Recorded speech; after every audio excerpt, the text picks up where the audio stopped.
get started. I'm going to call State Gov Phi to order for Valentine's Day. Happy Valentine's Day, everybody. Representative Kunish-Padin, have you had a chance to review the minutes? Motion to accept. Okay, I have a motion. Any discussion? Minutes are adopted. Okay, today we have, what's that? All in favor? Okay. Aye, there we go. Mere formalities. Today we have minutes here to present. We talk a lot about minute here. I don't know why. No, I do. I know there's going to be several testifiers. For the sake of everybody here, as you rotate in and out, please make sure that you identify yourselves by name. And who's going to start? Mr. Chair, Commissioner Baden will start. Yeah, Commissioner Baden, go ahead. Thank you, Mr. Chair, and thank you, members, today.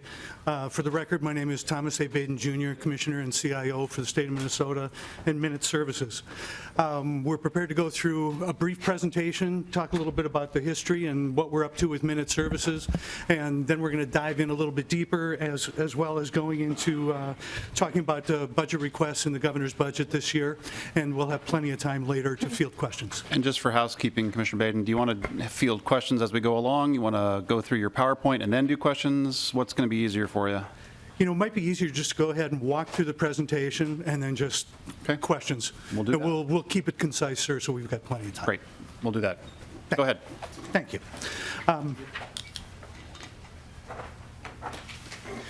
To get started, MN.IT Services. Our mission is we partner with Minnesota state agencies to deliver technology solutions that transform how government provides services for the people in Minnesota. In essence, our catchphrase for us is we're partners in performance. We don't do IT for IT's sake. Everything we do is for the sake of delivering services with our agency partners. Prior to 2011, IT was federated around all of the agencies. In fact, every single agency had an IT shop. Many had multiple IT shops. I was in the Department of Human Services at one point. There were 9 IT shops, plus a few other sub-IT shops within the agency as well.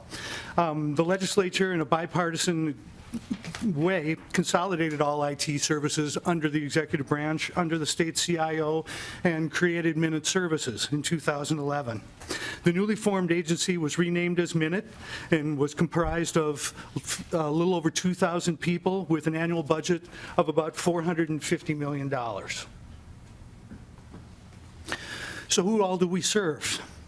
We serve 70 branch boards and commissions and agencies. We serve 90 physical locations with IT and all sorts of diverse lines of business. Everything from human services to the State Patrol to Department of Health to Department of Natural Resources, a wide breadth of services across multiple agencies. I think it's also important for you to know who we do not serve. We do not serve the legislative body. We don't serve the legislature. We don't serve the courts, and we don't serve the constitutional officers. We don't serve them. However, they do connect and ride on our network. So in essence, we provide network services, but they all have their own IT shops. I just wanted to let you know that. I thought that would be good contextual knowledge for you. Our strategic priorities for 2017, you have a copy of that in your handouts. And for many of you, it should be no surprise, but I will say this, it came as a little bit of a surprise to me. When I came into the role a little over 2 years ago, I came in really wanting to approach citizen-centric, person-centric, update our technology, and really impact how we deliver services as a state. And while I still believe we need to be an integrated, intelligent innovation platform for government, what caught me right away was the vulnerabilities that we have in cybersecurity. Cybersecurity is my #1 priority this year. We'll go much deeper into that when we talk about a budget request later on in the presentation.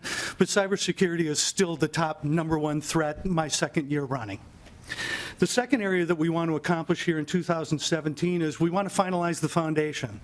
In essence, we have a number of services that are enterprise services that are shared across all of the agencies in the state, and I want to get those services finalized. In other words, folks, I want to finish the consolidation work that you've tasked us to do. I want to get those enterprise work services done so we can move up the IT stack, so to speak, and focus our efforts on delivering good modern technology to people where they need it and how they need need it and really impact how we deliver government services. In essence, we want to become a digital service or a digital Minnesota, much like our private industry partners. By the numbers, we support over 35,000 end users, so 35,000 desktops, phones, iPads, laptops, end user functionality. We secure private data of more than 5.5 million Minnesotan citizens, and we secure and manage over 2,800 business applications, and our agencies have over 1,300 locations. So all of those individual users, all of those applications, all of that infrastructure is within what we need to manage. Also with our network, counties, 87 counties connect to the network, 100 school districts, 60 public libraries, and 140 law enforcement locations, all are connected on the network. In other words, we're a very significant IT operation with a large footprint to manage. One of the major changes that we put into place this year, beyond setting those 2017 priorities, is partners in performance seems like such a simple context or a simple idea. It's talking to the people we serve. It's talking to our customers. In fact, we took it to an extreme, is that we've just implemented and put in place an entirely new governance structure, which if you look at each one of these governance areas, we have our business partners on and co-chairing every single one of those committees except for one, which is essentially our executive team. We brought our customers to the table. They're active, they're giving us direction, they're telling us what they need, and we're responding very actively to those needs. A little later on in the presentation today, we'll talk about two of those governance groups that have actually made a big difference for us already. The financial governance team got together, and I remember that morning very well when Jesse called and said, do we open our books to the CFOs across the state? I said, open them up, Jesse, let's take a look. If there's a better way for us to do our financials, I'm all ears. I want to hear about it. Jesse, let's make that work. The other governance group that came into play this year was around services. We wanted to make sure that we designed our service offerings around what our agencies wanted to and needed to consume to do their agency business. You'll hear a lot more about that today. But in essence, we've changed our approach to doing information technology. We've changed how we do our financials. We've changed how we set up our governance and how we make decisions and how we deliver services to the many agencies that we serve. And last but not least, I want to give you a first kind of a high-level peek into our financials. This first glance, and I'm going to have Deputy Oman go much deeper here real shortly. But if you look at our financials over history, over the course of since 2013 through today, if you look at the total IT spend of MN.IT Services, it's been relatively flat. It's been relatively flat while we've been increasing, consumption has been increasing tremendously. I'll just give you three concrete examples, and we can dive into this in much greater detail later. Number one, the network. Network consumption doubles about every 18 months. So already, since me being in this chair, network consumption has doubled. Storage, which we store about 11 petabytes of data, storage is increasing by about 652 terabytes per year. So the storage is increasing, the bandwidth is increasing, and server capacity, the servers that deliver IT to our customers, are increasing at about 35% per year. So while the consumption has been increasing and IT is increasing, and I truly think today is probably, as we look forward from today into the future, we're using about the least amount of IT that we're ever going to use. We've managed to keep our costs flat, and we've also done that through contract savings and cost avoidance as well, and we're going to go much deeper into that as well. But at this point, what I would like to do, Madam Chair, and welcome, Madam Chair, glad to be here with you as well. I would like to bring Deputy Oman in to talk a little bit more about in detail about I tasked Jesse here this last year and a half with, we need to get our financials much tighter. We've got to get much more, we've got to control our costs. We've got to be able to deliver services in a much more managed way. Our customers need to know what they're being charged for and how they're being charged for it. And I would really like to pass the torch right now to Jesse and have him walk through all of the actions that we've taken so far this year. Madam Chair. Mr. Oman, welcome to the committee. Please state your name for the record and who you represent. For the record, Jesse Oman, Deputy with MN.IT Services. What I'd like to start out with, committee, is really talking about how MN.IT is set up and structured. We're a hybrid model, and a lot of times what you'll see in business is, do you centralize or do you decentralize? You tend to centralize the services to be able to get economy of scale, to be able to have control, to be able to deliver those in a consistent manner. You tend to decentralize if you want speed to market, individualness, and the ability to really be aligned with individual business units. What our approach has been is a hybrid of those two tacks, trying to pull the best from both areas. We are centralizing services where we really believe that we can show some ROI and economy of scale. And you'll hear those referred to as enterprise services. There's others that are much more individual to the agencies and their mission and what they deliver. You'll hear us refer to that as local services. From an IT perspective, that dividing line is about at the OS level. So pretty much OS and below, we've moved up into the enterprise services. We believe these are more of the commodity IT services in the marketplace today, and where we can really drive out some of the value. The others are going to be more individual and less able to get that economy of scale. The chart you have in front of you is showing the breakdown over actual FY16, planned FY17, and then planned FY18. What you'll notice is that there's a growth in the enterprise portion of the pie. What that is really showing is us bringing together those enterprise services that the commissioner mentioned earlier to gain that economy of scale. Right now, the plan is for the start of FY18 to have anywhere from 100% for certain services up to 75% for some of the other ones completely consolidated. And we'll get to an update later on. But roughly, there's approximately 20 million remaining to be shifted out of local budgets and brought into those enterprise service line. Local services. I'm going to pause you right there, Mr. Oman. You said 20 million, so you'd really actually be at 481 then. So it would be, Madam Chair, members. Mr. Oman. It would be then approximately 174 million in the green portion. Okay. So it wouldn't be growth of the total pie, it's more of a shift in the pie. Local services are those that are specific to the agency. That budget is set working with our business partners, with the CBTO, or the senior IT leader that's responsible for the delivery at that level. It is truly a forecast of what the business feels their need is. It is owned by them. It can be adjusted up and down, and it is a forecast. What we do is we actually bill on actuals. So while the forecast may show a certain amount, what we would bill each month is what is actually consumed. Thus, there can be fluctuation both up and down in the budget depending on what the agency would like to do and if their needs change. The cost is a direct pass-through on this. So this is not rate-based. This is going to be a direct pass-through of the cost into the agencies themselves.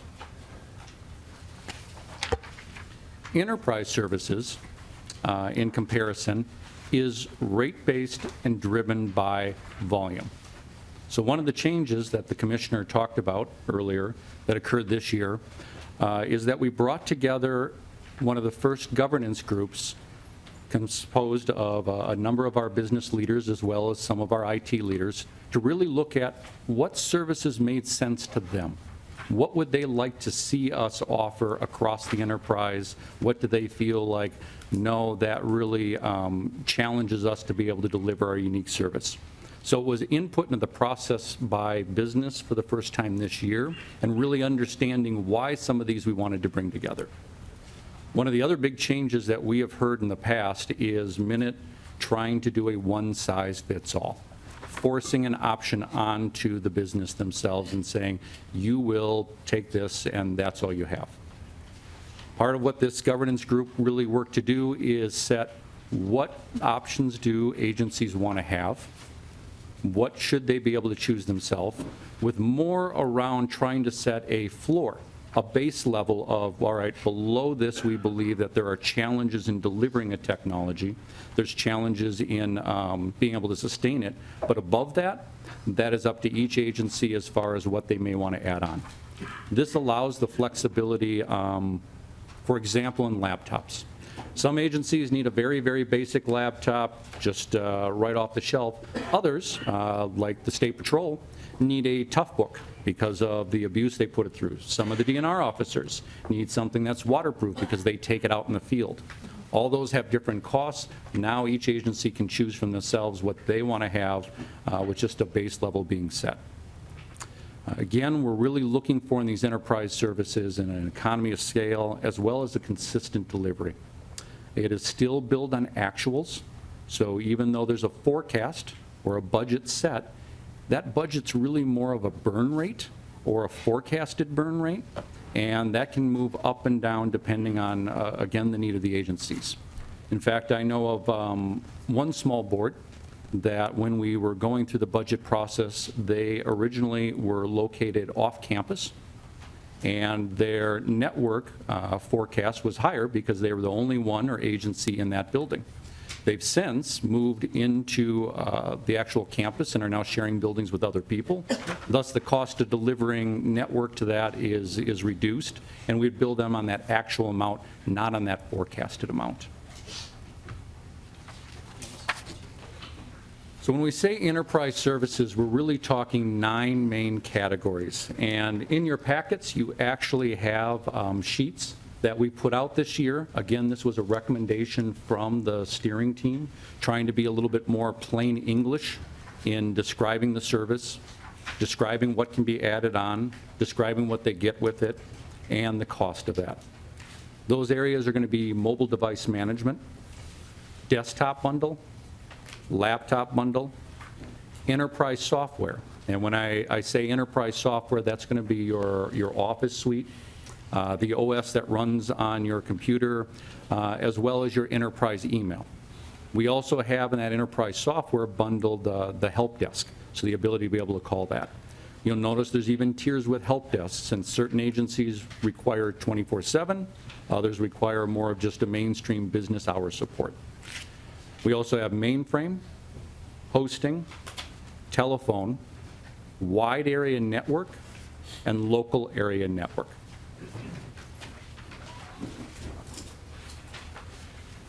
Now, you've heard me talk that we're still working through and in the journey of bringing this all together. And I want to be able to update you on where we are as part of that journey and the progress we've made. I know one of the metrics that a lot of people like to see and look at is how many data centers we have. Pre-consolidation, the state had 49. You can see at this point we're down to 27 of those. In fact, you can see an increase in the last 2 years, partially set up by the priority setting of our commissioner, as well as really making an effort on the low-hanging fruit ones, the ones that were easier to move, or that had the greatest need, and were in the most risk posture of needing to get out of the space they're in right now. Our goal eventually is to be down to 5 or 6. Some of that is dependent on some of the regulations that our agency partners have, and whether it makes sense to leave them standalone rather than trying to increase cost into one of those centers or not. I will tell you that there is a active OLA review going around data centers, both our enterprise ones as well as some of the ones we're trying to consolidate out of. I know that report hasn't been finalized yet, but I believe that they are expecting to do that in the next 30 days or so. And of course, then we'll answer and come back with any questions that that report may find or show.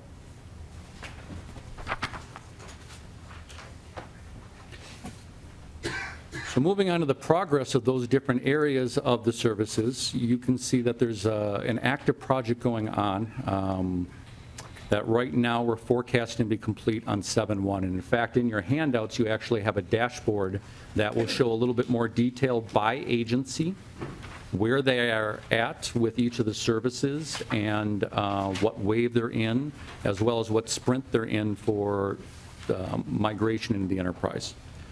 But right now, that project would have us, as of 7/1, be 100% in these 4 areas and be a little above 75% completed, consolidated in these other 3. Now, this year, with the enterprise services being charged back, there was a lot of changes in our rate package. First is around really who was part of setting those rates. Historically, Minute would put together the numbers and submit it to MMB for their review and final approval. What we've added is a financial steering team that is composed of a number of CFOs from different agencies, MMB, and some of our local IT partners. They were instrumental in walking through some of the changes we wanted to do, whether it resonated with them. They reviewed all of our budget numbers and got to ask if we should or shouldn't have some of those costs in. In fact, they did a great job this year. One of the items we had in was around telephone replacement. We actually were going to plan on replacing telephones once every 10 years. Once a decade, we would replace desktop phones for people. I think rightfully so. One of the CFOs said, "Jesse, do you really think we're going to have desktop phones in 10 years from now?" Great question. And because of that conversation and oversight, we actually removed that out of our budget, out of our rates. And instead, right now, we are only doing replacement on break. So it's literally break fix. And because of some of the conversations there, are exploring a service around soft phone. Basically moving away from having a hard set on your desktop to instead using a emulator right on your laptop and being able to do away with that cost completely. This year, we also added a 3rd level of review, which is once we have the rates computed, we're sending them to an outside organization to be able to benchmark. And I'll touch on a little bit later the details of that and all of it, but that's a new part we had done this year as well. The other switch we had is that historically, our rates tended to come out in June, right before the start of the next fiscal year. So take this year, for example. Our rate package for fiscal year 18 historically would have come out in June, after your body would have been out of session, and after our agency partners had set their budget. I heard loud and clear this made it problematic for them. They had challenges being able to budget. They couldn't come and talk to you about their true expenses. So what we did is we moved that timeline back to the fall before, so that it's actually aligning with the agency's normal budget setting process. In addition, to align with the biennium and how budgeting works at the state, we actually went with, instead of a 1-year, a 2-year rate package where the rates are flat over both of those 2 years. We also addressed the last part of an audit finding from the OLA that came out in fiscal year 15. That finding found that Minute had some services they were overcharging for. When I say overcharge, what that means is that they, since we can't make profit, the expenses it takes us to deliver the service, we can only recover enough to be able to pay for those expenses. So there were some services that we were bringing in more than what it cost us to run that service. We also had other services we were undercharging for, i.e. we were literally collecting less money than it took to be able to run those services. At a macro level, it equaled out. We were still break even. But the OLA did find that there's this imbalance in some of our services. We've worked to fix that over the last 3 years. We did a 20% adjustment in fiscal 16, a a 40% in fiscal 17, and with this rate package coming out in 18, the final 40%. So that OLA finding will be complete at that point. One of the other big changes, and this was again driven by a lot of input from our business partners, is we've baked in hardware replacement costs. They really brought up the challenges of having to forecast and budget for the peaks and valleys of replacing some of this IT equipment, what it would come due. Sometimes it would be unplanned for, and they'd have to pull money out of other programs. Other times they just were challenged with being able to look out years ahead. So we've actually, for these enterprise services, baked the replacement costs into the rates that we have. Now, that replacement cycle is based on really recommendations from the manufacturers. So routers, for example, depending on the class you have, some say there's a life of 8 to 10 years, some say there's a life of 10 to 12 years, again, depending on the size you have. What we did is take that recommendation, went out to the far right. They said 8 to 10, we said 10 years is what we'll plan for, and we baked that right into the package itself. We also understand we are a chargeback organization, and we have a duty to look for savings everywhere we can. Some of the other things we have baked into this package this year is $2 million reduction in salaries. So again, the efficiencies we see bringing together the people for these enterprise services, we see we can deliver that service better with less people. So this is not keeping vacancies open. This is truly setting within our budget a target to reduce salaries by $2 million. The other area that we were able to drive out savings is around software. Now, on average, Minute has a cost avoidance of around $15 million a year with contract negotiation with vendors. But just within the enterprise rate package, we were able to, in this package, have a $4 million savings. Now, about $2 million of that was part of that $15 million that we can save across all of them. The other $2 million is, as we brought all these together from the local agencies, there was duplicity. There was more than one software that delivered some of these enterprise services. We were able to eliminate some of that excess software and that duplicate software and realize some savings there as well. Okay. Madam Chair, Mr. Baden? to expand on that a little, couple of very good examples. When we had agencies buy, for example, an Oracle product individually, we brought those together, and one of the first things we did, and I may want to call Chris Boozy up to make sure that I've got all the details correctly, but we put together an unlimited licensing agreement in that for a flat fee up front, we estimated the amount of software we would consume at a negotiated discount. However, we consumed nearly twice that much and only had to pay half. So we substantially reduced that Oracle bill with, in this case, it was, I believe it was a $9 million investment that we're close to $20 million of product at a substantial discount. And it was triggered triggered out of a request that I made to actually several of our vendors that I just said, we've got to do cost containment. I need some creative solutions for sustaining the cost of the licensing. And I wanted to personally give those guys credit for stepping up and giving us a really good deal in that case. We have another example here a few weeks back that we came together and negotiated a deal for some of the middle tier IBM licenses, and by combining our procurements together and doing our enterprise buy, we saved $1.5 million on that contract just a couple of weeks ago. So the grouping together and organizing our buys collectively gives us an order of magnitude in that procurement where we have leverage to get better terms and conditions and better rates on those procurements. Mr. Oman? Madam Chair. Mr. Ullman? We also tried to, with these enterprise services, put in as many levers as we could for our agency partners. so that they can actually be able to pull the levers up and down and control their costs. The first one is they can manage their usage. I will tell you the software enterprise service is literally measured by how many email boxes you have. This is what we're charged by the vendor, and this is what then we would pass on to the agencies.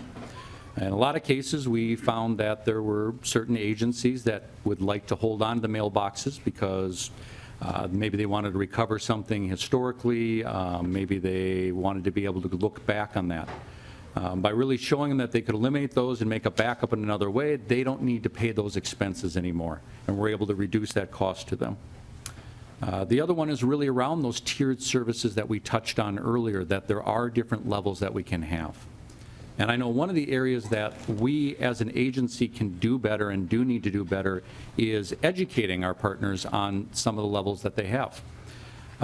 Case in point, there is a license type from Microsoft that's called a kiosk user.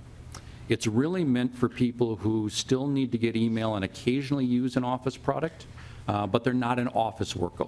It's more of, I just need to do it infrequently, completely web-based. The plus side is it's about 25% of the cost of a full license, where you're more of the true Office worker it is. So we've already started pilots with DOT around snowplow drivers, DOC around correction officers, people who still need to be able to have a state email and occasionally receive an email, but don't need to sit at a computer and work every day. One of the other areas we're working on is reducing the equipment usage. One of the areas and one of our partners we worked with, again, is Department of Corrections. Because of their need in each of the prisons, they would literally have 3 physical enterprise routers. The first router would be for prison usage, so it was completely isolated from everyone else. The second one was for internal to the prison to run all their systems, so that if they were severed from the outside world, all the systems internally could still work and still run. And then the third was to be able to connect to the outside network. As those are being replaced, instead of doing 3 physical routers, we've now gone with one that has logical separation built in to the router itself at a software layer. So while the cost of that router that has that ability is more than one of the old ones, it's a lot less than 3 of the old ones.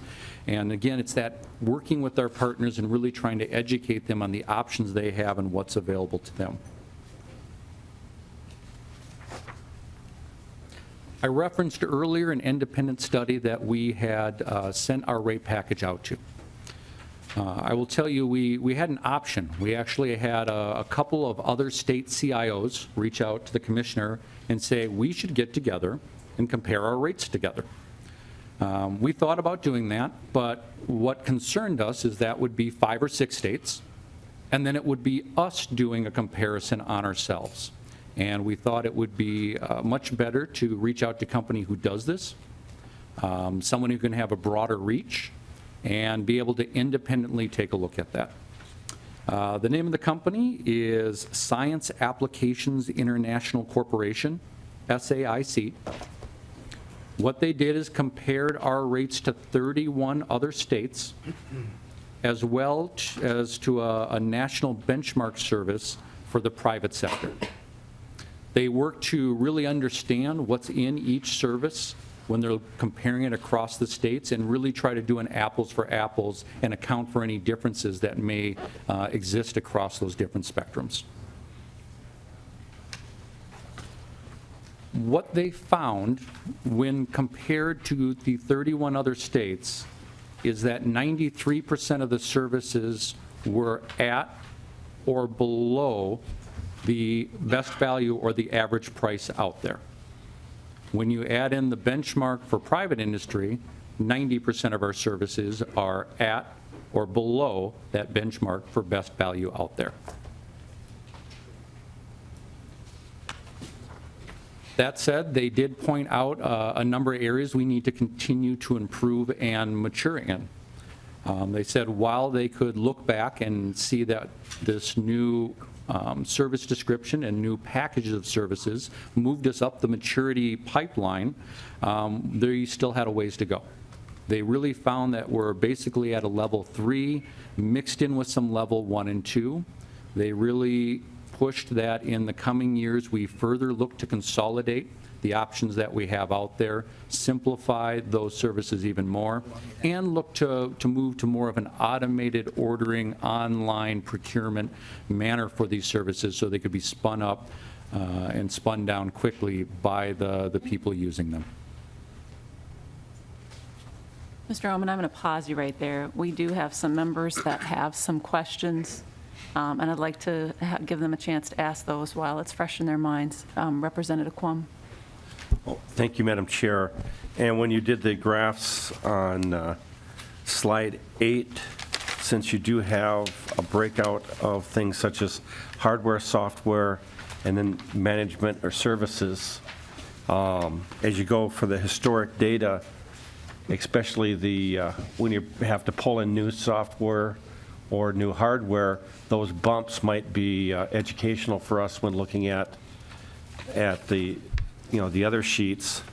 And then on 13, you have the data centers.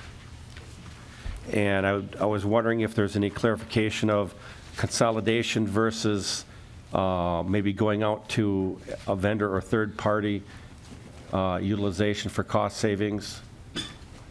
Representative Quam, I'm going to ask you where you're at, because I am not seeing what are you on slide 13, page 13? What page, where are you at? Slide 8 is page 4. Slide 13 is page 7.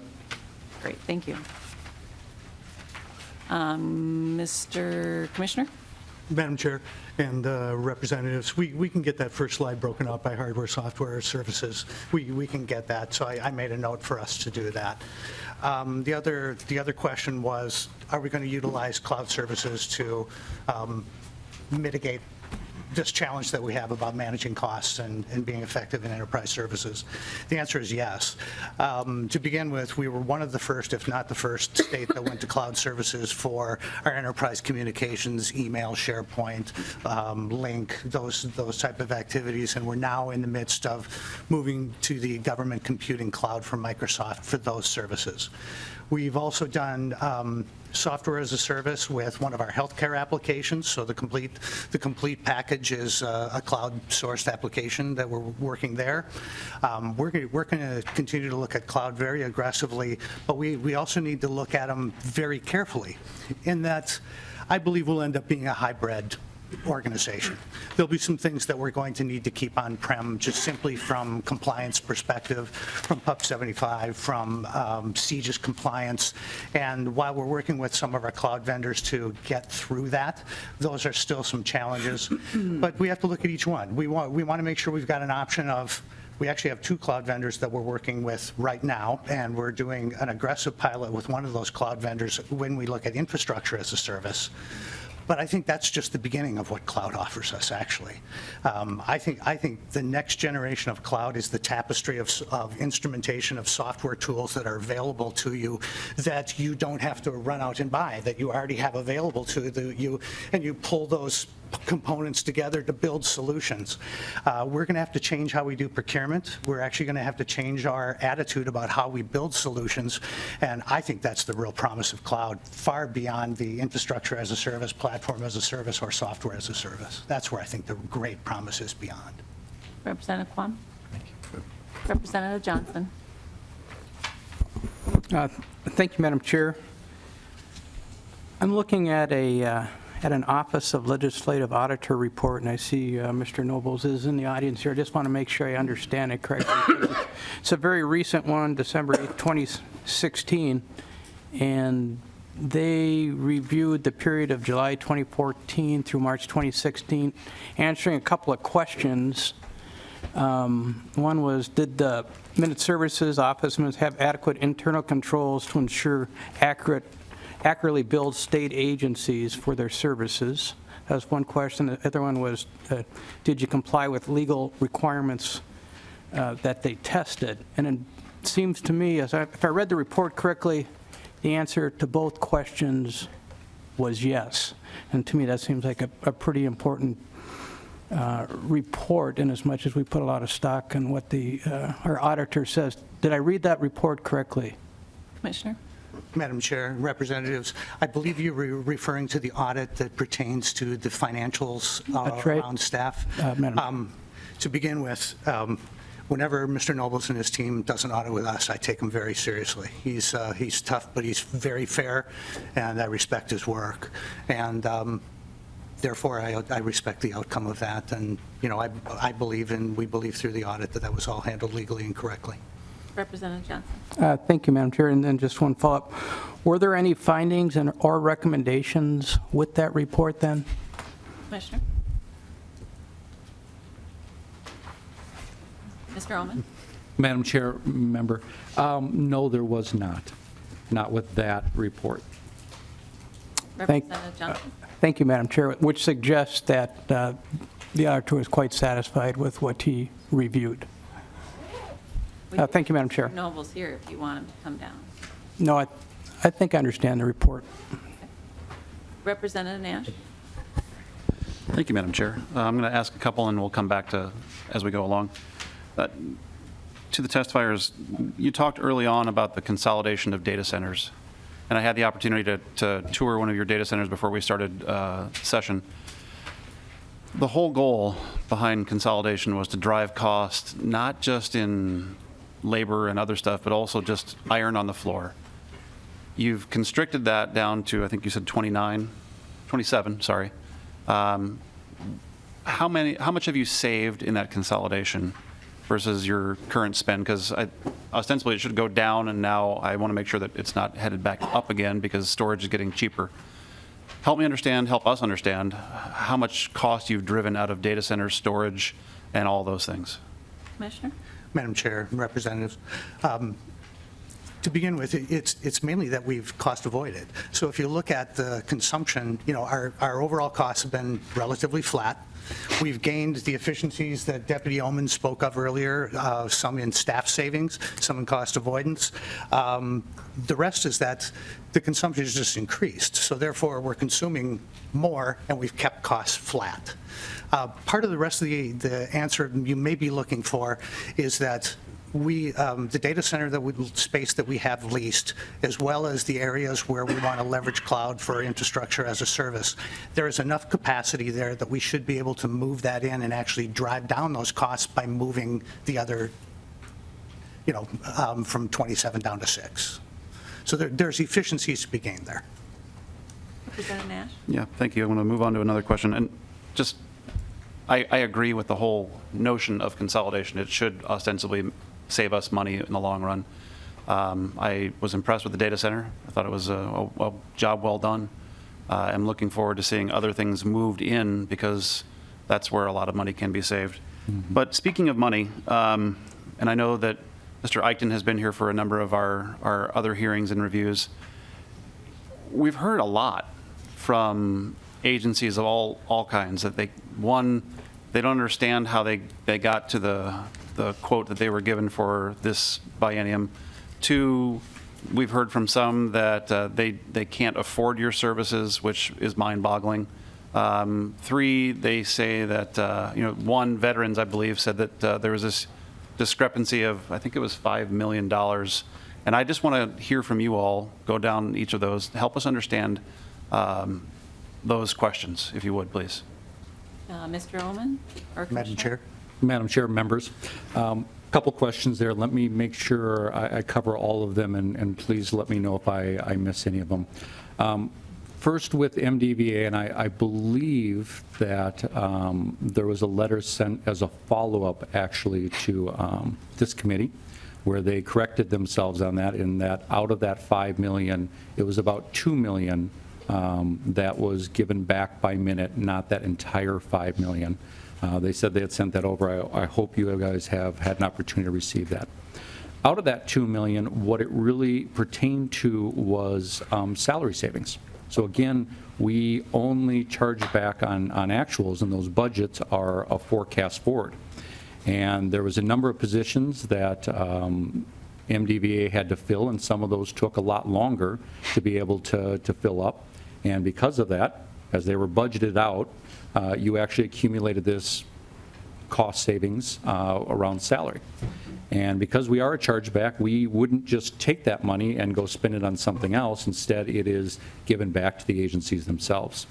Now, with MDVA in particular, we saw a historic trend where we have consistently underspent to that budgeted amount after a number of years. And we really sat down with our business partners there and said, look, we see this pattern repeat itself over and over. And for this budget period coming up, they've actually reduced their local budget by $1.4 million to being more in line with what historically they've been spending and seeing in those areas.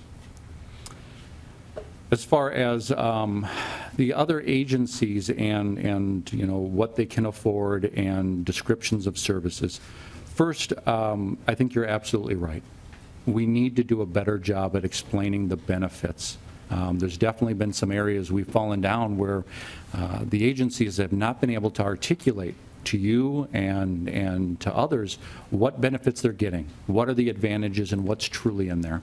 I really do think that's on us. We need to do a better job of explaining that, and explaining it in business terminologies, not always IT terminology, which I think at times, while we love to talk about, not everyone loves to hear about. So we need to make sure we're flipping that conversation and doing a better job there. Among the small boards, which I know that this committee really has purview over, we're happy to dive into any one in particular, but I saw after our conversations, Representative, a number of themes as I dug into what was going on there. So I'm going to try to give some of the buckets that what I'm seeing here.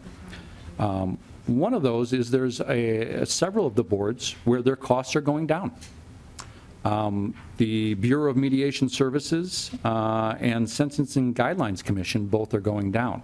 Now, why? It's because they were already on the service going into this fiscal 18. So they had been on the service prior.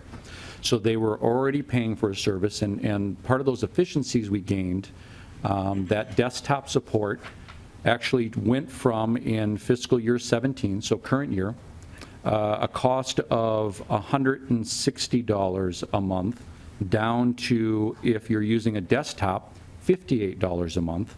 If you're using a laptop, $78 a month, and now includes hardware replacement baked into it. So those agencies that had already been on the service are now seeing that efficiency gain of getting more volume onto it and actually see their rates going down. There's another group that I think is a little harder for us to capture what they traditionally had been spending on IT.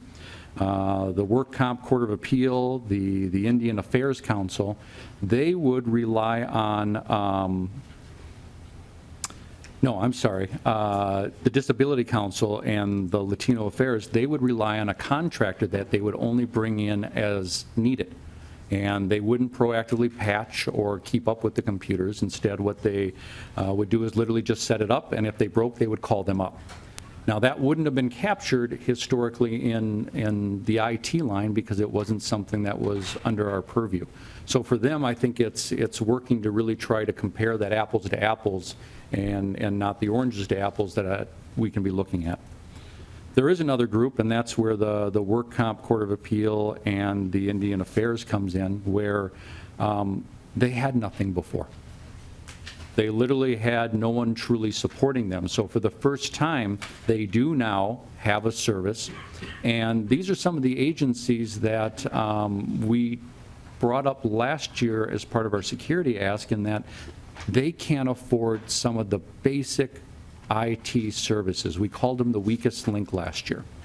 Now, last year was a non-budget year, and that was part of why we included it in our security ask. And we learned a lot about, asking an off-budget year. And with it now being a budget year, we took that out and said, you as agencies should bring that up in your operational, because it's really you describing your business need to have these services to be able to do that.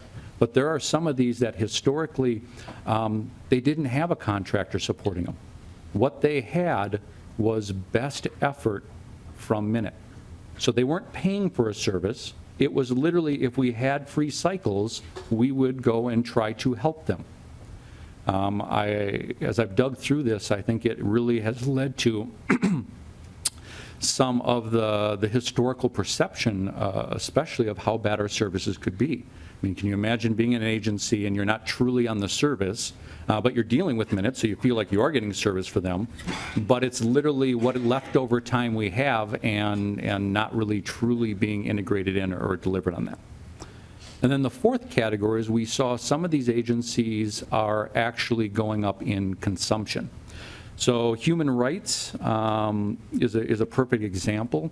If we looked at truly what they had in fiscal 17 and just looked at fiscal 18, they actually would have went down in money. But what they're adding in, I believe you guys saw in a change item, is they are adding a new office location, which means they need network connectivity to that. They need computers to support the workers that they'd look to hire in that area, and everything you'd need for an office supporter. They're also looking to add a new language translation line. I believe it's Somali into English, and adding that service on. That's something, again, we procure from the private industry and basically would just tack on their phone bill. Disability Council is another one in this area in that they are looking to redo their websites, and they've added $22,000 for a website redesign. Now, if they don't do that, we won't bill them for it. Again, it's a forecast looking forward, and it's only on the consumption we'd have. So if there's an individual one, we're happy to dive into those, but when I started digging into it, it seemed to be one of those four categories is really what we found. Representative Nash. Madam Chair, and Mr. Oman, you know, we spoke in my office yesterday, and we talked about how the fact that this was really kind of a dropping of the ball on how to communicate with the people who are your clients. Yep. You know, I run a business, and I always make sure that I'm on the same page, and my customer knows what it is that I'm charging them and why I'm charging them and how we arrived at those numbers. And I would appreciate you fixing that as quickly as possible so that folks who come here and they're sharing their budgets with us know within reason, because they're not IT folks, but within reason what the heck they're asking for. And along those lines, we have heard from pretty much every agency, large and small. They come in and it's almost like they got a note from their mom that says, here, go ask for this number. I'm really curious, and I think most of us are, is how did we arrive at the cybersecurity spend? And I know Mr. Busey is here, so he might as well just come on up. But, you know, I think we've heard from people, they have no idea. And I know that the governor's budget came out with a large cyber piece in there. And a lot of us are wondering, well, did you work with them? How did you arrive at that? How did we arrive at this cyber number? And, you know, I fully understand that we've got a huge enterprise and full of very interesting and juicy data that we have to protect. But again, we've got to let these folks know who are coming to ask for their budget why they're asking it and what does it do, because from my perspective, they're clueless on how you arrived at this number that you gave them. Mr. Busey? Mr. Oman? Madam Chair, members, you're absolutely right. You know, we talked in your office, and that is an area we need to improve in. It was very disheartening to me to really hear, and I watched some of the testimony, them not being able to explain what they're getting, and it's an area we're going to actively look to correct as soon as possible. Just a question for the members. I have 2 slides left, and then we would get into the change item around security.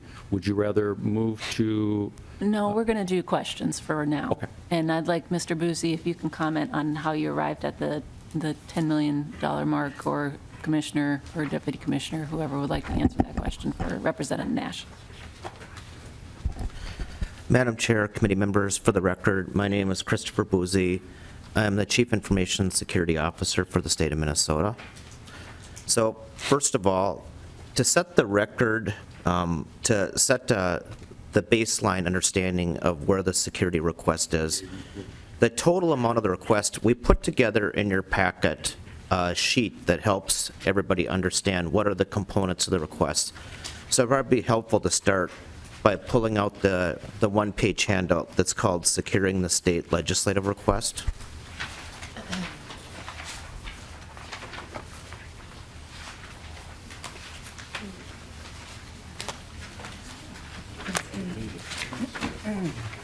So with the sheet as a backdrop, I think one of the most important things to start with to address Representative Nash's question is that the request that we're putting before with the Securing the State initiative is a general fund request.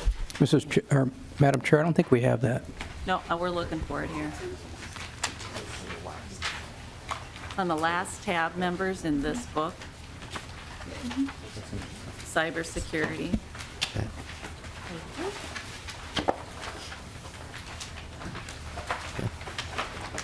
Mr. Boozy. Madam Chair. So starting to address Representative Nash's question, the initiative, the Securing the State request, is a general fund request. So this is a request to have money appropriated directly to Minnesota IT Services to provide these cybersecurity services on behalf of state agencies. So when it comes to the services that we're looking for in this request, there should not be agencies coming to committees asking for cybersecurity money to perform these particular services. So going into this request, there's two major parts of the request. First of all, there is a piece of the request that talks about getting Minnesota IT Services to the point where we can consolidate into the secure data centers. Earlier in the presentation, you saw a slide that represented Minute going from 49 data centers down to 27. Part of this request is moving us from 27 down to the 5 or 6 target data centers. That's a one-time request to get a pool of money to build out the rest of the environments with the hardware, the software, and the licensing to move agencies into secure managed data centers. So that's the first piece of the request. The second piece of the request talks about beefing up our enterprise security program to address the types of threats that we're facing today on a continuous basis. And that part of the request includes 3 types of money. First of all, it includes some money to improve our security tool capabilities to address some of the problems that we're seeing on a day-to-day basis. First of all, on the tool side, to give you an example, today we have lots of advanced persistent threats, hacker activities that we see on a day-to-day basis. We're looking for the ability to improve our monitoring capabilities across state government. Today, there's still parts of our environment that we don't have complete monitoring in. We're also looking for capabilities to find some of the advanced malware that gets into your environments today. So those are a few examples of the types of software that we're looking at as part of the request. We're also looking for some professional services as part of that request as well. A couple examples of that are today in our Security Operations Center, we do the best that we can with the resources at our disposal. But I think everybody recognizes today that cybersecurity attacks happen 24/7, 365. And we're looking for some professional services to hire a contracted vendor that can watch our networks after hours. We need to have eyes on the glass all the time, given the state of the cyber threats today. And then finally, we are looking for some personnel as well. One of the unfortunate realities that we're facing today after the consolidation of all the agencies is that today, when you look at the cybersecurity spend, one of the realities that we're facing is that when consolidation happened, outside of some of the few largest agencies, the vast majority of the small and mid-sized agencies that came under Minute's purviews had no dedicated cybersecurity personnel. They had absolutely no security budget. So Minnesota IT Services inherited a large group of agencies that didn't have any money for tooling that we need to watch over their areas, and we don't have people to do that work.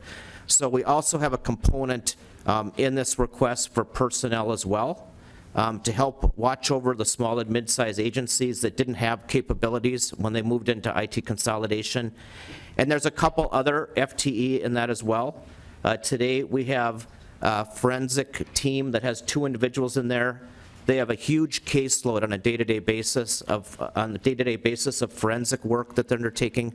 We desperately need a 3rd forensic investigator on our team. And then finally, we have 1 FTE in our request as well that is for more support for the state's fusion center.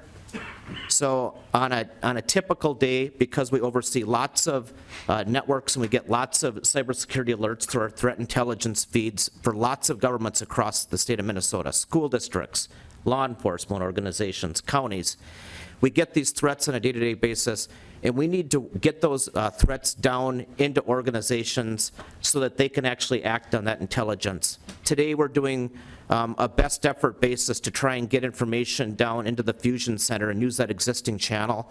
But it's very clear to us today that we need to have a dedicated person now to use our Fusion Center law enforcement capabilities to move that intelligence out into the local units of government. Yesterday, I think, was a perfect example of why this is important. And we had a situation where the city of Bloomington had a cyber attack that dealt with stolen W-2 data. That was threat intelligence that we had earlier through some of our channels that we passed on to all of the chief financial officers in a couple different formats to get that information out into state government.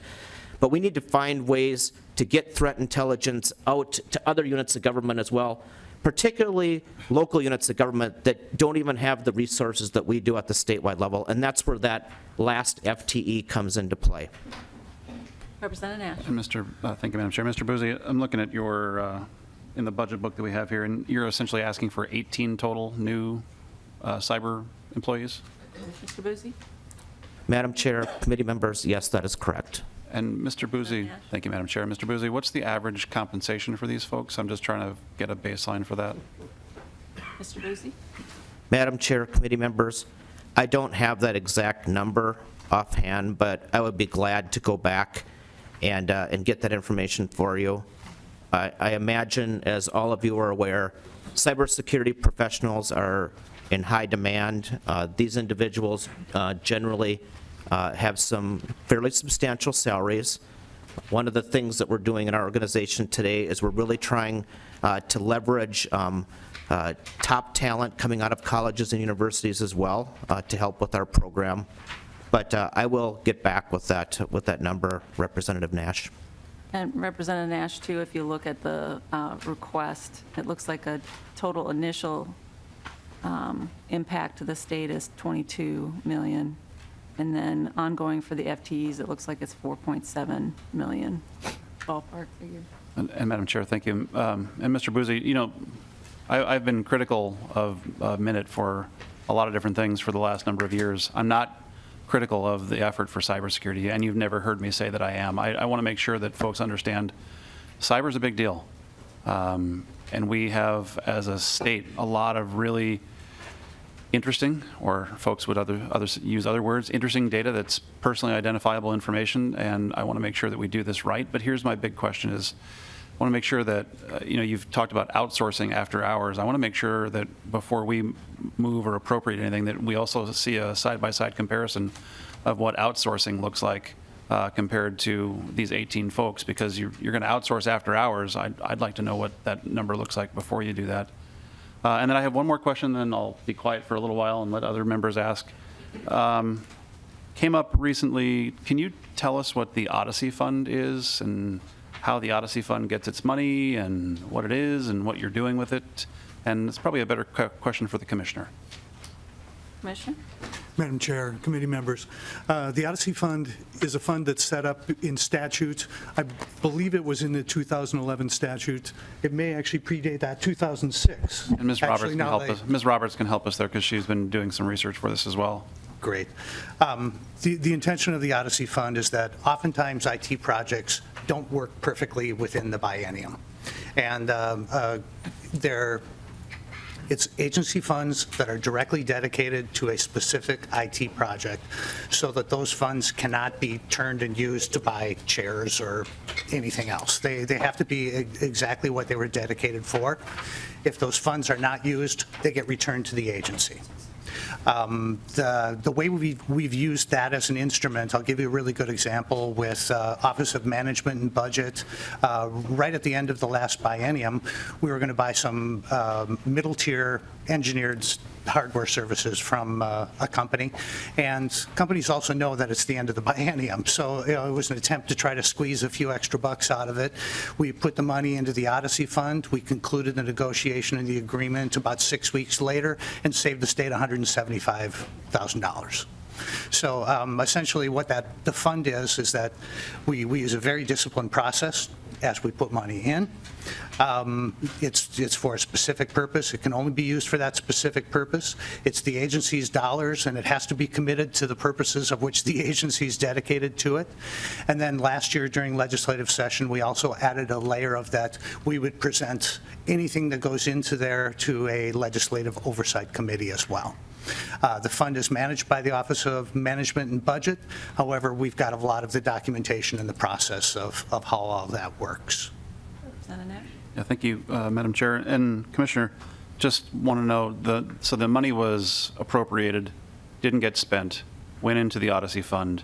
For the spend that is in the Odyssey Fund, is that money also requested in the next biennium for things that the old biennium money was purchasing? That was my question. Commissioner? Madam Chair and representatives, no. It can only be used for the specific purpose in which it was dedicated to, and certainly we would not double ask for something that we've already been appropriated for. Representative Knapp? I'm good for now. Well, I know other members have questions as well. Representative Uglum? Thank you, Madam Chair. I guess for the Commissioner, how in the heck did you guys ever end up with 2,000 staff? That makes you one of the biggest agencies that we deal with. 2,000 staff, how did that happen? Commissioner? Madam Chair and committee members, it was your work that did it. It was the bipartisan legislation and the governor's signature, and the way it was approached when the agency was created was that we basically surveyed out to everyone that worked in agencies, and anyone that worked in an IT classification pretty much automatically came in. There were other folks that worked in kind of fringe, kind of worked both sides of the equation, were both business and IT. We looked at each one of those and worked with the agencies that they worked for and determined whether or not they were considered really information technology folks or not. And then we made sure that each one of those had an IT classification within the bargaining agreement and the way those collective bargaining agreements are set up. And to add to that, one of the things that we accomplished this year, and I'm very proud of this work. We've got more work to do on that front, but we actually changed the structure of MN.IT to reflect what we really should look like as an agency. To begin with, there's only one CIO. There's only one. Which was, I think, an important change because it reflects how this organization would look like if we were built from scratch. We streamlined and set up our executive staff. One of the other big moves that we did is the IT leaders that were in agencies are now called Chief Business Technology Officers because essentially their infrastructure role now folds under our IT operations, and their job is to literally bring solutions for that agency as an IT leader. So we reset that structure. We also standardized our project managers, BAs, and QAs. We're in the midst of standardizing all of our position descriptions around supervisors. We're working very hard to structurally set up the way our organization should have been set up. It should have, had we started from scratch. So the long answer to your question, it was an enormous challenge that's still a work in progress, but even in the last year, I think we've put a major dent on that. Representative Uglum? Thank you, Madam Chair. Well, with these 2,000 people you support, you said that you support over 35,000 end users. If my math's correct, that's about 17 and a half people for each IT person.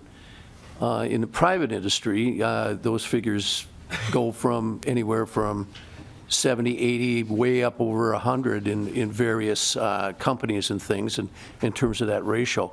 Why is it that you have 2,000 people supporting an average of 17 and a half individuals? It seems awfully high to me when you compare it with other organizations. Commissioner?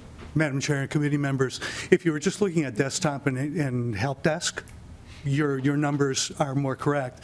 But these 2,000-plus folks also manage 2,800 applications and 50,000 devices. So there's an operational component of network, servers, databases, middleware, security. There's those pieces. There's 2,800 applications, and there's help desk and desktop support. And I think the numbers, if we're reading the same type of things, the numbers would be just around more help desk and support, and I could get the numbers of that ratio for you. Representative Madam Chair, well, thank you. I think in many cases, those numbers include much more than health or help desk support. I have another question. On page 6, under enterprise services and things, you mentioned return on investment in terms of the benefits and the costs. And could you expound a little bit more on your ROI for the committee, and then how you're figuring that return on investment and what it is? Commissioner? Madam Chair and committee members, we're actually starting to change how we look at it. To begin with, a couple of years ago, but now we have. I've got every project, so I can see every project. We've got visibility on our 350 projects. I can see them all. I get reported by the major projects every couple of weeks, the top 5 or 6. I meet with the project directors and leaders and get updates from them to help assure that they're staying on track. We also now have a application portfolio, which we didn't have up until very recently. So now we can look across the entire breadth of all of our 2,800 applications and start to life cycle plan. Many of those, as you know, are getting long in the tooth and need replacement, and we've got to more proactively manage those applications. Third, within IT operations under Tom Schaefer, we want to be industry competitive, and that's why we actually went out and had the external benchmark. I'm a competitive son of gun, and I task these folks with making sure that our rates are competitive with private industry, and where we're not competitive, and if private industry can do it better, faster, and less expensive, I want to look at all of those options. And oh, by the way, I want them to compete with each other for it as well. So that's part of how we're turning. The rest of how I want to start discussing technology, and this is maybe something for everyone here in this room, is starting to look at technology as a whole. Minute and infrastructure is just one piece of the puzzle. And do we start to look at all of the applications going into all these different committees? Do we start to manage legislatively IT from a different perspective? And then do we start to measure it not only from the disciplines of project management and good benchmarking, but also measure it the way business would measure it? And that is, what's the net present value of that application or solution? What was the time frame from when it was an idea to when it solved the problem, but when it also, what was the promise of that application, and did we measure and meet that promise? And start to behave in that manner with how we look at IT as we move forward. That's our turning point. Representative Uglem? Thank you, Madam Chair. Well, yeah, but you didn't answer my question. You mentioned that you talk about return on investment. That's a term that's thrown around in business so much. But my question to you was, do you calculate return on investment, and how do you do that? So we know that the state is getting a decent return. And you know, we can compare that with other IT services corporations or other business costs on return on investment. So do you calculate that, and how do you do that? Commissioner? Madam Chair and committee members, at this point, we're focused. I can talk in much more detail around the 9 enterprise services. So we look at our costs, and we look at our costs within each division. In fact, each of our division leads have been tasked with making sure their costs are under control. Therefore, we measure our costs against rates, and then we compete in our rates around those enterprise services. And therefore, any investments that we would make along the way, we need to make sure that we calculate full ROI, and we've got a competitive rate around those 9, particularly enterprise services. We've got to mature, and we've got to move up the stack to the other solution areas. Representative Uglem? I'll get off that subject and go to one other one. Thank you, Madam Chair. You mentioned in this independent rate study that you were compared against 31 other states in terms of being competitive in rates and everything else. Are there 31 other states that have consolidated IT services like Minnesota? Commissioner? Madam Chair and committee members, there actually, all the states are at some point in that journey. A couple of states have done full opt or full consolidations. I think of Michigan is well down this path and ahead of us. When CIO Takai was there, she was a model for how to do IT consolidation. I've learned a lot from her about how to do it. Another model, what's the southern state? Georgia. Georgia has another model. They're down that path a little bit further. Utah, under Steve Fletcher, and they've just changed CIOs here again recently, but they're well down that path. I've actually sought out advice from them, and as well as Utah. I've also talked to a lot of our private industry folks about it. I consult regularly with our major players. In fact, spent a couple of hours with Mark Sunday, the CIO from Oracle, and a lot of our plan and direction. He gave me a lot of golden nuggets to work with. Representative Uglem. One final question, Madam Chair, thank you. Well, if these 31 other states, and we do this study, and these 31 other states are halfway down the path or a quarter of the way down the path or whatever, how do you get valid comparisons out of that in terms of the rate study when they're all different? Commissioner. Madam Chair and committee members, we tried to compare apples to apples. And that actually was, if there's a big challenge when you're doing a rate study, is making sure you're comparing apples to apples. And we looked at, like I said, we looked across 31 states, just at a high level. I look at a couple of extremes when I talk to my peers. One state that's worked their way down to 2 data centers. They're looking at, they've looked at more like about $40 million in cost avoidance. And when I think about what we've cost avoided, I think we're on a trajectory to do that as well, why consumption has increased. Where I look at another state that actually decided not to do data center consolidation, they have 81 data centers, and their costs are reflective of that. Representative. Thank you, Madam Chair.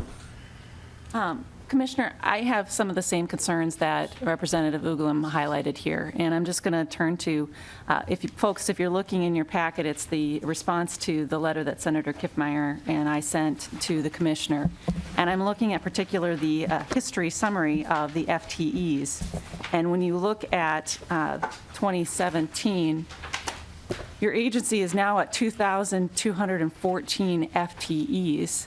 And if you compare that to 2012, that was 1,957. And so you're going on a path of increasing more. You have an additional request for another 18 FTEs for your cybersecurity piece. This was not really the intent of the legislation that was passed with bipartisan support between Representative Khan and Representative Downey. The idea was that with consolidation, you would be able to shrink the size and manage things more effectively. And yet I see a trajectory that has us going up, and not really solving the problem of making things more compact. The other concern that I have, and I've had this conversation with you in my office, is the fact that when I ask you, how does this compare to prior to the consolidation, and you say that you can't give me the numbers for that, I find that really problematic, because I know when you guys came and talked to us in 2015, you said you were still in the process of analyzing what all the different agencies had, and then how you were going to try and meet those needs. And if you had done that process of analyzing what each of those agencies had, you would have had a clear idea of what the FTEs were that were dedicated toward this function. And so I'm looking still for the historical perspective, because if you've done that study, because that's what we talked about back in 2015, I remember that conversation very well in committee, talking about how cost savings, not just the contract piece of what you did in cost savings, but there should be actual savings from the consolidation itself. And I'm just, those are some things that I'm concerned about still. With that, Representative Vogel. Thank you, Madam Chair. Some of the questions have already been asked, Madam Chair, and I'm not sure which testifiers, but back to the FTE thing, just having some type of an accounting for those that were eliminated from all of the other agencies relative to those that were added was one of them.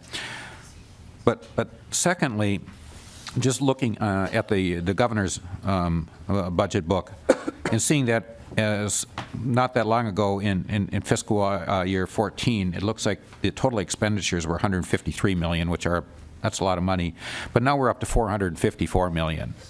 And in studying just the GovOps agencies, I've not seen a whole lot of decrease in their operating cost. Now, I would assume that someplace along the line you'd expect, hopefully, that you would see $300 million worth of operating costs disappear if indeed this thing is being consolidated and more efficient. And so I guess the question would be, kind of paralleling off of this, is could we have an accounting of the FTE actual changes from, say, 13 till 17, as well as the operating cost that's been eliminated at the different agencies as well, and then you see how it balances to this?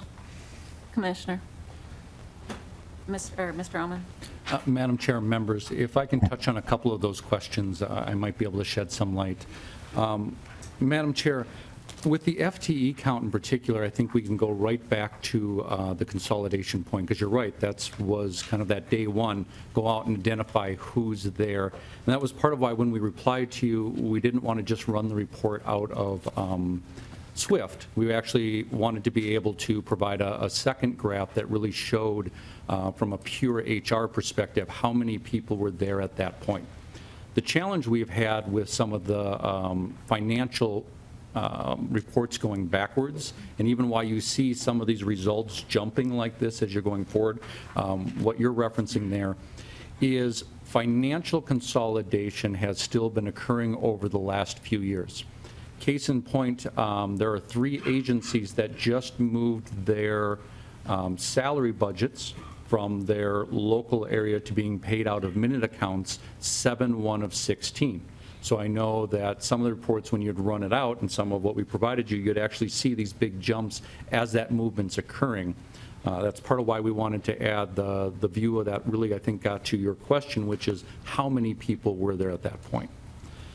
The second one around people, remember, we're also a chargeback organization, which means a lot of this is agencies setting what they believe their demand of IT work is. Especially on the local areas, you'll see that them setting the budgets is where they'll say, we need more, we need less. Now, if they can't project forward that they'll have long-term funding for positions, then we make use of consultants a lot. We actually have over 400 consultants right now, and that number goes up and down depending on project budgets and what people have to spend. Where you have seen a reduction actually in staff, and I referenced it earlier, especially in these economy of scale, these enterprise services, we have been able to cut staff numbers and reduce and work to drive down there. That same problem of what you're seeing is that while you'll see a shift of what's being flagged in those IT accounts as the spend and you see it grow up, the agencies are still spending that same amount. It's just now they're being charged back for it. So while it would have lived in their account before, they still have it in their budget to be able to pay those bills going forward. So it's not necessarily that we've swept that money away. We don't take any of that money into our accounts. Again, we're a bill back, so at this point what we're doing is really giving that bill back to them. They're now paying that bill going forward. That's why that earlier graph that I think was slide 5 or 6 showed what we can really determine was the IT spend historically over those multiple years. Representative Vogel? Thank you, Madam Chair. Okay, well, and I realize being new to this is really confusing, because running a small business is nothing like something. When I see 454,000, I think it's 454,000. In this case, it's 454 million. So, you know, if you're off 10%, it's a lot of money. And that's why it's trying to get at exactly how all this has transpired, because what I see is something that's gone from 153 million, which is a lot of money, to $300 billion over a period of a few years, and increased in a bunch of employees. So I guess that's what I'm trying to get at, is making it easy for maybe somebody like me to understand, so that it's truly transparent what has happened here. I am curious, you mentioned that you've got a number of jobs outsourced. Is that in the FTE count then? Mr. Ullman? Madam Chair, members, no, that wouldn't be. FTE count is just truly FTEs. Representative Vogel? Okay, Madam Chair, thank you. So where would that be then? Would it be in the operating expense? Mr. Ullman? Madam Chair, member, I think you're looking at the budget sheet. Can I just ask what page you're looking at? I'm looking at the governor's book, the governor's budget book, and looking on page 15 of that. But I guess it was just more of a general question as to where it's included then, because if it's not in the compensation, it must, I would assume it's in the operating expense. Again, it's a little difficult for me because these things are not really broken down, so you can't really see an itemization, but just curious where that's accounted for. Mr. Ullman? Madam Chair, members, it would usually be under professional services. I know we had an ask earlier to really break down the categories by year on that chart we showed. So as part of that, we can have that category and really define where those different categories are for you. I think that would be more helpful and maybe get to what you're looking for. Representative Vogel? Thank you, Madam. Yeah, that would be helpful. Okay. And just one other thing. I did notice, again, going back to the governor's budget proposal and looking at the estimate for 2017, we're up to 454 million in expenditures from 340, so 100 million. But when I look at your transfer, this one in the big booklet thing, there's only been 145 million transferred so far. So do you expect, now we're 2/3 through the year because it says 217 represents amounts collected to date, so I'm assuming March or February 1st. Are we assuming that there's going to be another 300 million that will be coming in if indeed these transfers, because the transfers kind of match up close to what I'm seeing for the expenditures from the MN.IT Services account, the 5500 account. They tend to match up fairly close, but now we're at 145 million, and this year it would suggest 454. Mr. Ullman? Madam Chair, members, I think we're going to need to get back to you with what Okay. exactly you're looking at there, just so that I can make sure I'm answering it appropriately and Sure. getting you the right information. I don't want to Does just Mr. assume. Eichten have some input on that piece? Pardon me? Yeah, what page? Again, you said you're in the governor's, though, book, and I don't know if that It's a- ties out directly with what we have. Mr. Ullman, it's the budget book, and what page, Representative Yeah, Vogel? it's the budget book. It's on page 16 of the MN.IT Services tab under. And then he's also comparing it to the response that you guys provided to us from Senator Kiffmeyer and I. So, Madam Chair, yes, if you go down to under 5500 there on page 16, estimated expenditures for 17 are 454,218,000, and then I was just comparing it to the transfers already made, because the transfers in the prior years are pretty close to what was here. Mr. Ullman? Madam Chair, members, that helps, thank you.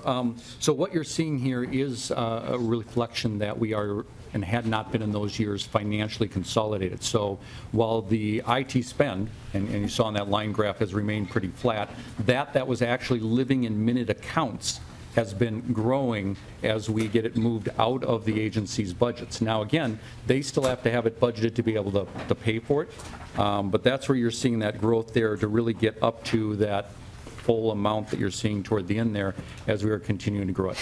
Again, I think a perfect example is there was almost, I want to say about 90 million in payroll with those three agencies that hadn't been moved yet over into MN.IT's 5500. They were still being paid for out of the direct agencies account until 7/1/16. I think it might be helpful if we get you a artifact that shows on what days what agencies moved their payroll over, and then when they moved their the rest of their expense over as well, because that's really then showing you the whole picture of when it's getting shifted in those accounts. Representative Vogel? I guess that's good for now. Thank you, Madam Chair. Just getting back to the whole FTE component too, and looking at the response letter that you guys provided to me, just looking at DHS, in 2012, they went to 500, they were at 531, and now they're up to 726. So you're looking at almost 200 new FTEs. And, you said that you leave it up to the agencies to some degree, it sounds like, to determine what they need. But at what point do you guys determine, that's part of the consolidation. Otherwise, we're just pretending that it's consolidated and it's really not. Right. So at what point do you guys insert yourselves into this process to say, this is unsustainable and this doesn't meet the consolidation? Because otherwise, it's just agency by agency still determining what they want for IT, whether they need it or not. Sure. Mr. Oman. Madam Chair, members, specifically in those enterprise services, that has really now been taken out of the agency's hands, and you see the further consolidation there, because we really do see that economy of scale from that perspective. There, they're just getting a service paid back by a rate. And what we use to provide that service behind the scenes, be it a outsourced vendor, be it some FTEs, and really a combination of a lot of those, that is more what would be in our hands. On the local side, we do have those conversations. Again, it's a request by business. Do they have long-term funding? Do they have short-term funding? Is it project-based to where it may go away? And it's really having those conversations directly with them to set what will be at. Okay. Representative Nash. Thank you, Madam Chair. Mr. Oman, you met with myself, staff, Representative Quam was there yesterday, and you gave us a number yesterday that you said you were 50% outsourced from things that you're doing. And to pick up on Representative Vogel's point and the chair's point, if you're 50% outsourced and you're growing FTEs, what would it look like if it wasn't outsourced? Outsourcing is it, I would gather, an admission by you that a managed service provider in the area can do that job cheaper and faster and better than you can. And yet now we're seeing 50% of what you're doing, and Mr. Oman, that was your number, 50% yesterday. You're 50% outsourced, yet you're swelling the number of employees, and I'm kind of curious as to what's going on. Mr. Oman. Madam Chair, members, so from an enterprise perspective, and I think we talked yesterday, the two different numbers, when you look at the full enterprise, about 45% of our spend is on private sector. When you look at the enterprise services, that's where we get over 50% from there per exactly what you're talking about there. I don't think we've done the analysis of if we tried to do all this ourselves. Again, there's services that just make more sense to be able to procure and do from outside. I think it's really a case-by-case basis on can we find someone else who can do it better. Email was a perfect example. At one point, everyone ran their own Exchange servers and did it themselves and had staff that did that. Instead, we consolidated that and gave it all to a private sector partner who could do that in the cloud. Representative Olson. Thank you, Madam Chair. So I wasn't around when the minute started, but I imagine that part of the reason that this was a bipartisan effort and why it is moving forward is about improvement, right? Like doing something better. And as a legislator, I think that's what we want to do, is continue to improve things. And so my question is around, there's conversation that we've chatted around, staff shrinking, and that may be some of the intention, and we're not seeing that. But we also heard testimony from different commissions, boards, agencies, that they had folks in-house doing these services that had other jobs that then, maybe got to go back to doing their job when this went, and MN.IT is starting to provide this. So could you speak to some of the sophistication, the quality, the things that are really improved when you take this piece out and you put it into the avenue of MN.IT, and speak to just the improvement, the quality? And you get at this with some of the slides, but I just want to bring us back to the intention of where we're going. Commissioner. Madam Chair and committee members, all of our IT projects, every one of them are definitely centered around what an agency needs to do their business. And whenever you do those projects, you need agency subject matter experts to help build out a solution for whatever you're building. What was also reflected in the governor's budget beyond the requests that we brought forward were a number of other agencies' systems that are well past end of life, systems that are 30 years old, in some cases 25 years old, systems that can't be supported any longer. And there's also a period that we have to look at this and go, as responsible executives, we've got to take action upon some of those systems because they are at risk and they're putting our agency's business at risk. And a great chunk of the work that we need to do is, yes, we've got to manage costs. We've got to be responsible about where those expenditures go. And I welcome extending that discussion longer because I know we're hitting that point where we're getting close today. But we also, if I'm the CIO for, say, Target, pick whichever private industry firm that you want. If I'm the CIO and we squeeze every dime of cost out of there, but their bottom line shrinks because we're not delivering IT, I'm going to get fired immediately. It's what is the value that IT is bringing to the agency to make them be successful, and how do we measure that in government terms and be much better at delivering these solutions? We've got a lot of IT debt. When Minute came together, we fundamentally, Jesse and I, when we first came together as a team, I said, Jesse, we got to get our fundamentals right. We got to get our data centers consolidated. We've got to get our base infrastructure done right. We've got to gain those efficiencies. We've got to straighten out our billing so our customers understand it.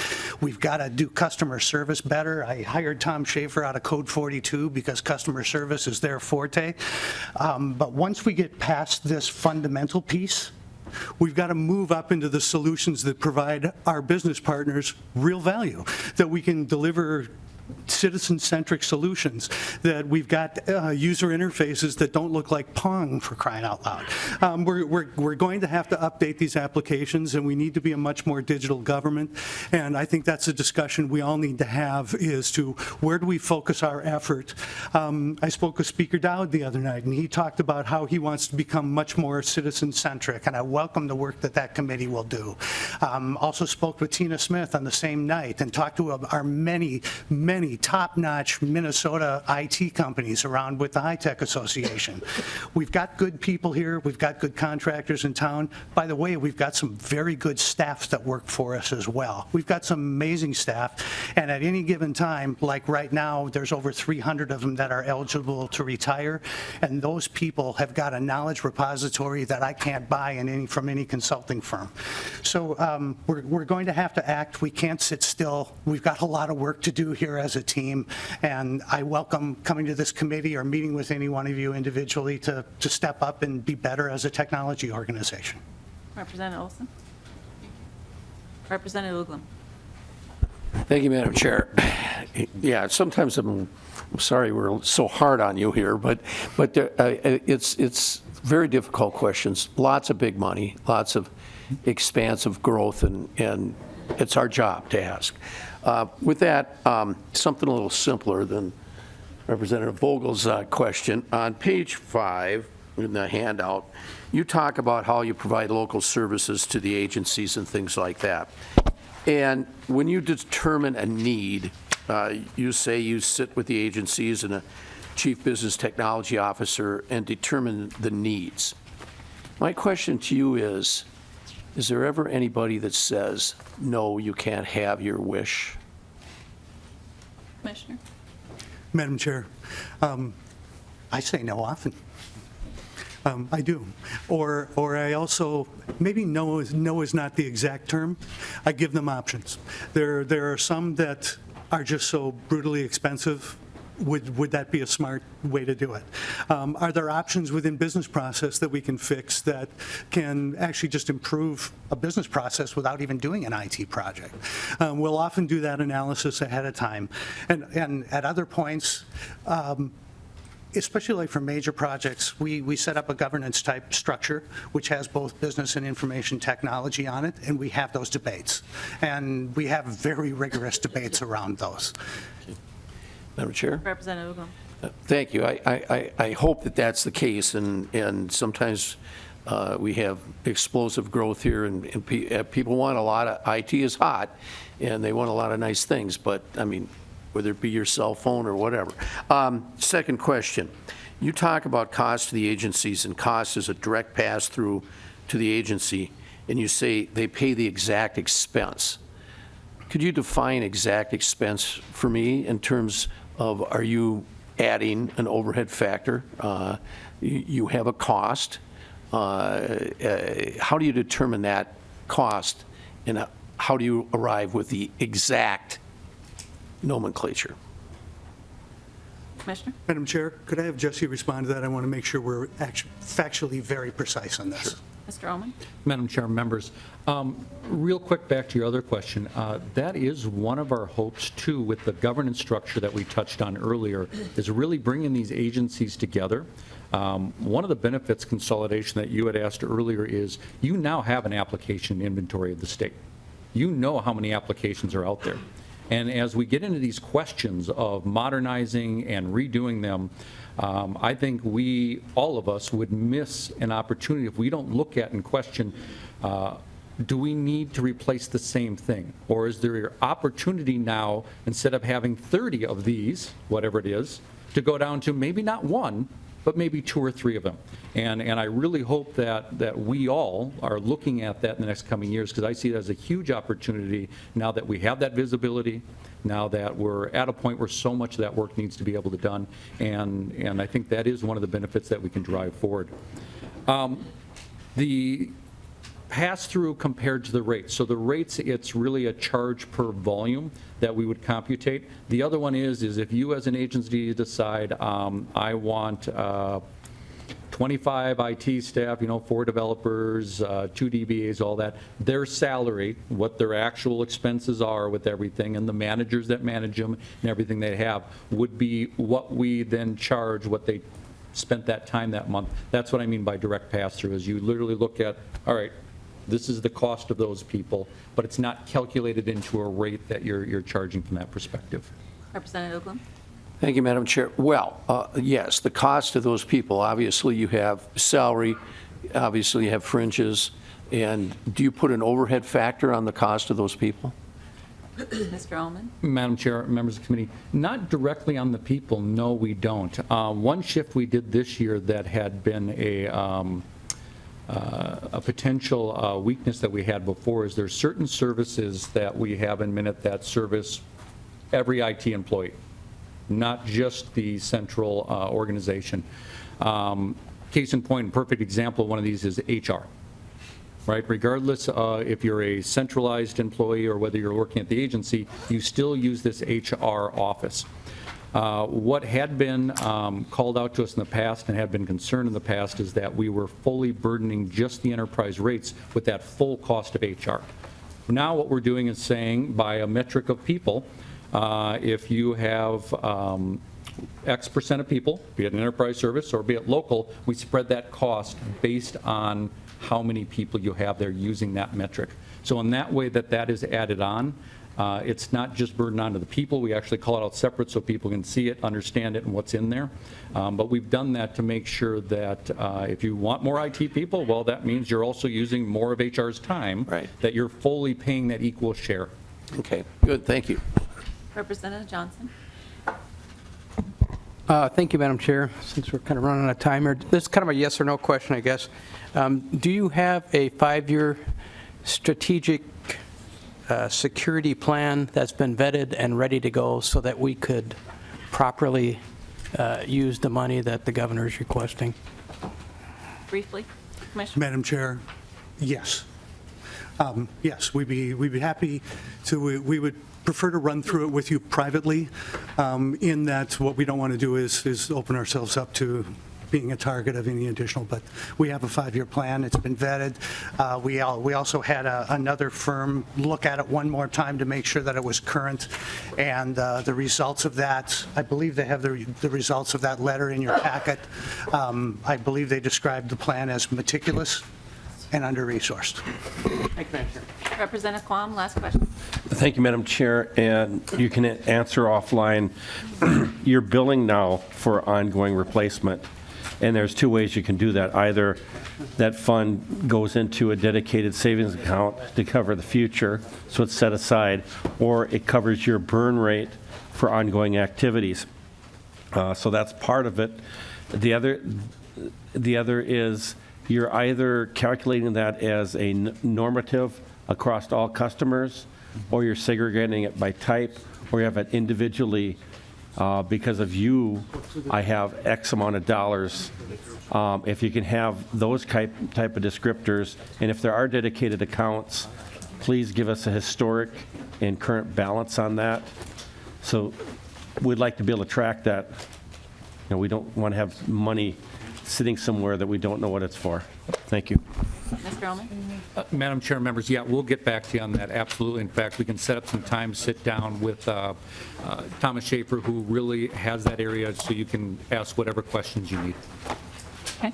Commissioner, final word? Madam Chair, one last bit of clarification. As agencies need to have solutions, essentially what we do in IT is we put together a level of efforts around what they're looking for.